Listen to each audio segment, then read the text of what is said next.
Intellect की जो exercise है और हमारा इंटेलेक्ट जैसे ग्रो करता है, हमारा इंटेलेक्ट जैसे ग्रो करता है, उसका क्या तरीका है वो मैं आपको अगले 5-10 मिनट में बताना चाहता हूं। उस सिलसिले में मैं एक्नॉलेज करूंगा कि एक इंडियन स्पीकर हैं, उन्होंने एक बड़ा जबरदस्त कॉन्सेप्ट दिया है। वो ये है कि हमारे रवैये दो तरह के होते हैं। एक रवैया होता है जिसे हम कहते हैं अर्निंग रवैया, और एक हमारा रवैया होता है जिसे हम कहते हैं लर्निंग रवैया। Earning and learning. अच्छा, इसकी आप पूरी दुनिया के लोगों को, आप अपने आप को भी देख सकते हैं, अपने इर्द गिर्द के लोगों को भी देख सकते हैं। तो आप इनको ना दो में डिवाइड कर सकते हैं लोगों को दुनिया में, कि कुछ लोग ऐसे होते हैं जिनका रवैया अर्निंग होता है और कुछ का रवैया लर्निंग होता है। मैं समझाता हूं कि है क्या। अर्निंग से मुराद यह है कि वो लोग जो हर वक्त यही सोचते रहते हैं कि कैसे मैं चीजों को इकट्ठा करूं, वो तमाम चीजें जो पैसे से खरीदी जा सकती हैं उनकी बहुतात मैं अपने गिर्द कैसे इकट्ठी कर लूं, इस रवैये का नाम अर्निंग रवैया है। यानी अगर मेरे पास एक छोटी गाड़ी है तो मेरी को बड़ी गाड़ी कैसे हो जाए, अगर मेरे पास एक गाड़ी है तो दो क्यों नहीं है, अच्छा मेरा छोटा घर है तो बड़ा घर ना हो जाए, अच्छा किस तरीके से मैं ज्यादा पैसे इकट्ठे कर लूं।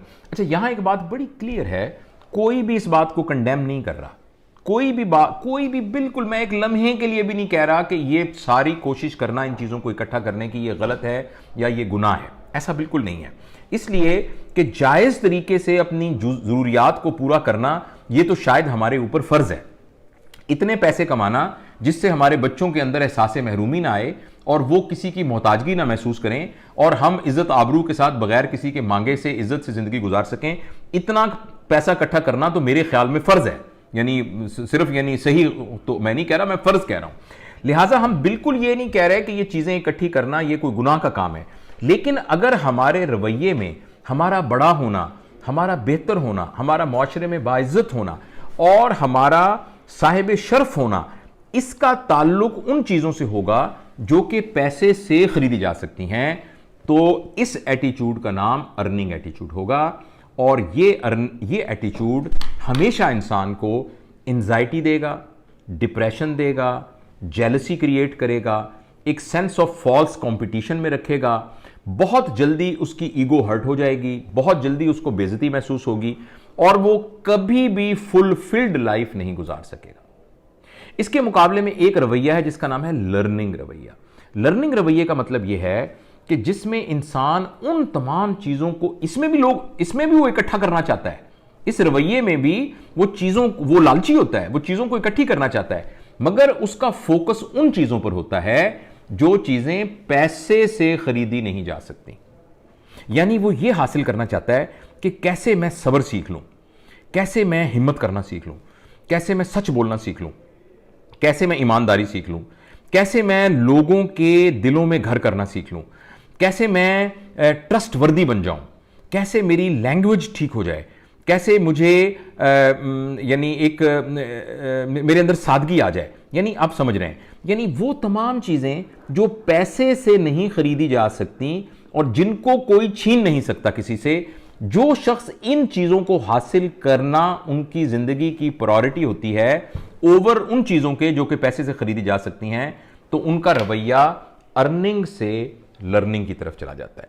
और यह देखा गया है कि जिन लोगों का रवैया लर्निंग की तरफ होता है वो तमाम मौकों के अंदर लर्निंग अपॉर्चुनिटी मिस नहीं करते। यानी अगर वो बीमार हुए तो उस बीमारी से उन्होंने क्या सीखा ये भी उनके लिए एक बड़ी जबरदस्त नेमत के तौर पर होगा। फर्ज करें किसी ने उनके साथ बहुत बुरा सलूक किया, तो इस बुरे सलूक में अर्निंग एटीट्यूड वाला डिप्रेस हो जाएगा, लर्निंग एटीट्यूड वाला, हेलो मैं डिस्कनेक्ट तो नहीं हो गया जी?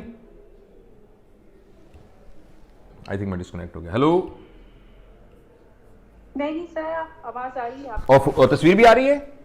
जी सर। जी बेहतर। तो जो अर्निंग एटीट्यूड वाला शख्स होगा, तो अर्निंग एटीट्यूड वाला शख्स नामसायद हालात में भी स्ट्रांग होकर निकलेगा। लिहाजा उसको किसी ने धोखा दिया, उसको कोई प्रॉब्लम हुआ जिसकी वजह से उसके सारे मसाइल हुए, उस सारे में से चूंकि उसका एटीट्यूड लर्निंग है तो उसने सीखा कि जब लोग इस तरीके से बिहेव कर रहे होते हैं, ऐसी सूरत में मुझे क्या करना चाहिए था, जब लोग ये कर रहे होते हैं तो मुझे क्या करना चाहिए था, जिसके नतीजे में ये तजुर्बा उसको एक स्ट्रांग करके लेके जाएगा। तो लिहाजा अगर हम लोग हम अपने इंटेलेक्ट को स्ट्रांग करना चाहते हैं और हम ये चाहते हैं कि हम, और मैंने दोबारा में जो लोग लेट शामिल हुए हैं, इंटेलेक्चुअल होने यानी इंटेलिजेंट होने की डेफिनेशन मैंने ये की थी कि हमारे ऊपर जब भी कुछ चैलेंज आ जाए, क्या हम उसमें से एक ट्रायम्फ और एक कामयाब होकर उसमें से निकलते हैं कि नहीं निकलते हैं। जो शख्स एक मसाइल में से प्रॉब्लम को सॉल्व करके एक विन विन सिचुएशन के साथ निकल आता है, तो वो एक इंटेलिजेंट शख्स है। तो अगर हम अपने इंटेलेक्ट को बढ़ाना चाहते हैं तो हम कोशिश करें, पहली बात यह है कि माजी और मुस्तकबिल के सही इस्तेमाल को सीखें, और नंबर 2 यह है कि अपने एटीट्यूड को अर्निंग से लर्निंग की तरफ लेकर आए। और आप ये कहेंगे कैसे होगा, इसके लिए भी हमें वही तरीका एक ही है, और वो तरीका है अपने ऊपर मेहनत करना, गौर व खौस करना, बैठना, बैठ के समझना, और अपनी वो तमाम बातें जिनकी बुनियाद पर मेरा एटीट्यूड अर्निंग है, वो क्या बातें हैं उनको मैं सही समझूं, उन फैक्टर्स को आइडेंटिफाई करूं और उनको फिर करेक्ट करने की कोशिश करूं, और अर्निंग से लर्निंग एटीट्यूड की तरफ अपने आप को शिफ्ट कर दूं। तो आप देखिएगा कि हमारी इंटेलेक्ट शार्प होना शुरू हो जाएगी, और उसकी निशानी ये होगी कि हमारी जिंदगी में से मसाइल कम होना शुरू हो जाएंगे, और जो जितने भी ट्रबलिंग चैलेंजेस है हम उसमें से सक्सेसफुल बाहर निकलना शुरू हो जाएंगे।